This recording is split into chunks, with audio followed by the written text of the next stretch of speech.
Good morning, everyone. All the very best for your September monthly exam. For that, I'm going to revise the title, The Night the Ghost Gotten, and also the poem and the supplementary also. So, the title, The Night the Ghost Gotten, in very short, very short, I'm going to describe the story, the prose written by James Grover Tubber. What the story tells. See, even though I'm showing the text line, I'm describing the story, not reading the textbook. I'm describing story once again. The story begins with a young James Tubber, who is a narrator, right? Hearing footsteps as he takes a bath. It is around 1 o'clock in the morning. How it is 1 o'clock in the morning, and everyone is asleep.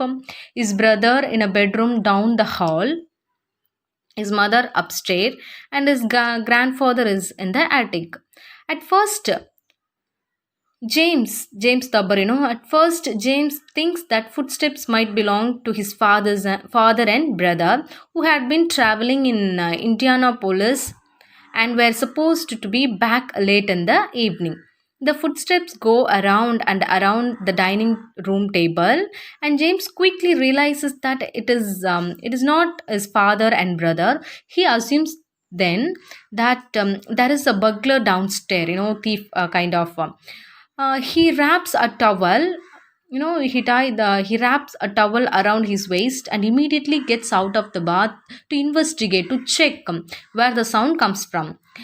So it is until later that he believes it is an intruder to be the ghost, the sound who heard, that will be the ghost he imagined. But James wakes up his brother Herman, who is dead asleep in his bed. He gone to deep sleep. He's in sound sleep in his bed. Herman is notoriously jumpy, and James has to reassure him that he is not an intruder before Herman calms down enough to listen. So James tells Herman that there are footsteps downstairs that might belong to a robber. Two boys wait at the top of the stairs, listening for the sounds of the steps. After waiting for a few moments, the boys hear the footstep and are alarmed. Suddenly, the pace of steps quickens and sounds as if they are coming up to the upstairs. Headed straight for the terrified boys, they got very afraid. James and Herman runs back to their rooms and slam the door behind them. James hold his door shut and with his knee for a while before he peeking back out to see, out to see what come after them. Nothing is there. But the slamming door wakes James and Herman's mother, who came downstairs concerned and confused. The boys tell her that they heard footsteps downstairs, and she immediately assumed that there are burglar in the house. She grabs a shoe and tosses it out the closest window, breaking the window of the neighbor's next door. That the she throws shoe, that breaking the window of the next door neighbors next door, a man named Bodwell. Bodwell comes to the window furious after some initial confusion. He begins to understand that there are not burglars in his own house, and that he should call the police for them. Tubbers. Next, the police arrive promptly and swam the house, around the house, covered the house, opening cupboards and drawers, searching for the intruders, for the burglars. James, next, who is still only wearing a towel. Just imagine in the position overnight, a boy is wearing towel at 1 o'clock, is thoroughly questioned by an officer who consider him as a suspicious character. His mother tells him to put clothes on, and the investigation continues. The police then they come to the room of James' grandfather, who is sleeping in the attic. This is when James tells the reader that his grandfather had been going through fits where he believes he's in the war, and that General Med's men are deserting under fire of Stonewall Jackson. When the police come through the attic door, they immediately realize that James' grandfather is a part of the family. His grandfather is convinced the police and the deserters. After some yelling, shoots one of the officers with gun. Ultimately, here the story ends. Ultimately, the police find no burglar in the house and are confused as to how one of their men is wounded. Then the family returns to their respective bedrooms. The next morning, the grandfather comes down to breakfast, breakfast looking chipper and well rested. James, Herman, and their mother all think that the grandfather is very normal and has forgotten the whole sin had happened in the night. But the story, how it ends, the grandfather is asking with a smirk on his face, what on the earth the police had been doing raiding the house night before. So he only says that if somebody has put water bottle aside by the side of the old man, what would happen at the night? Obviously, he only make the sound. There is no water kept at night beside his bed, so he came to take some water, so that he made that noise. So intruder, the burglar, is not the really, but he is the person who makes to drink water. There's, you know, that is here. This is what the story ends here. Then next, I would like to tell you what you have to read for the next term.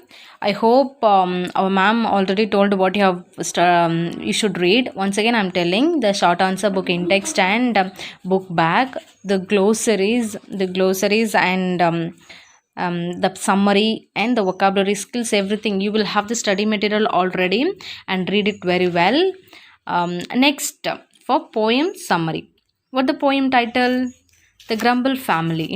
The Grumble Family is it's taken by me. I told you already. Once again, I'm here to describe the story, describe the poem. It is a beautiful poem, right? Written by Lucy Maud Montgomery. And next one. This poem is very meaningful and very simple lines. It talks about a family who stays on the complaining street. They always grumble at everything they see. It can be either sun, snow, etc. And if everything seems perfect, they still grumble that there is nothing to grumble for. Whoever goes and stays with them a few days, they also became like the family of Grumble. Others might mistake that the new people also belong to the Grumble family. Better to stay away from them. The poem completely talks about not being pessimistic in any situation. Nothing is perfect in this world. Everyone has positives and negatives. One should be optimistic and accept things. We should accept things however it comes. It is easy to complain than to understand and react. From this part, you will study the appreciation questions. You have already, I hope, and I saw that you have posted your answers, have written in your assignment note, poetic appreciation and summary also. Next, we are going to see the title Zigzag. Such a nice and interesting, very entertaining bird. Zigzag, written by Asha Nemia. This story, Zigzag, is about a multilingual talking singing bird. Dr. Krishnan, one of the main characters in the story, cousin Somu had requested him for a while to keep a Zigzag, his pet. Zigzag is a pet. It's a bird. The family of Dr. Krishnan, a child specialist, was shocked to see his the strange and mysterious creature. The bird could speak and sing in around 21 different languages. So I'll just tell you the moral. Any person who sits and lazes around without doing any fruitful work, it is called as an idle person. Not only does such a person waste his time, they often end being a nuisance to the society. They start doing things that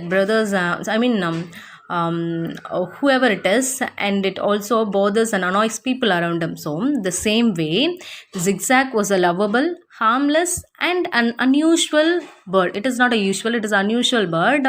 It was bred by a genuine African witch doctor. He is also a child specialist in Africa, and he was used to being with the doctor and helping him with errands. So, it is a habit that Zigzag used to sit. Mostly, he spent his time in the hospital and the clinic itself. So if we kept the bird in the house, it feels strange, since he was kept at Dr. Krishnan's home and he was idle and not doing the work that he was trained for. Zigzag started behaving erratically, so it created such a commotion at their house. The moment Krishna took Zigzag to his clinic, the bird Zigzag started commanding everyone in the clinic, and it was doing its job perfectly, for which he was trained earlier by the African witch doctor. He was an absolute treasure and great help for the family.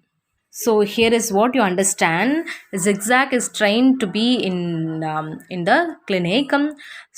After they came to here, Dr. Krishnan house is different for the Zigzag, because he used to spend his time only in the clinic. Once Dr. Krishnan take the birds into the clinic, here it was, the story ends.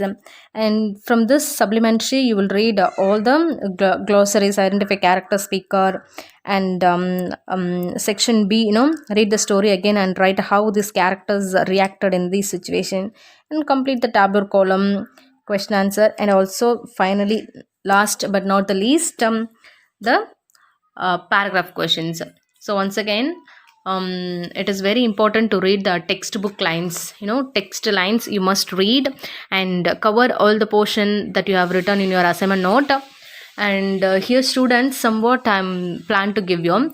I'll give you small question paper. I'll attach a small question paper to complete.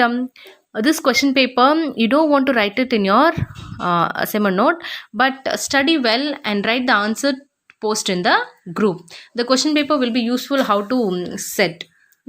I'll give you question paper, read and write the answer, post in the group. It will be useful for you all. Thank you. Thank you everyone.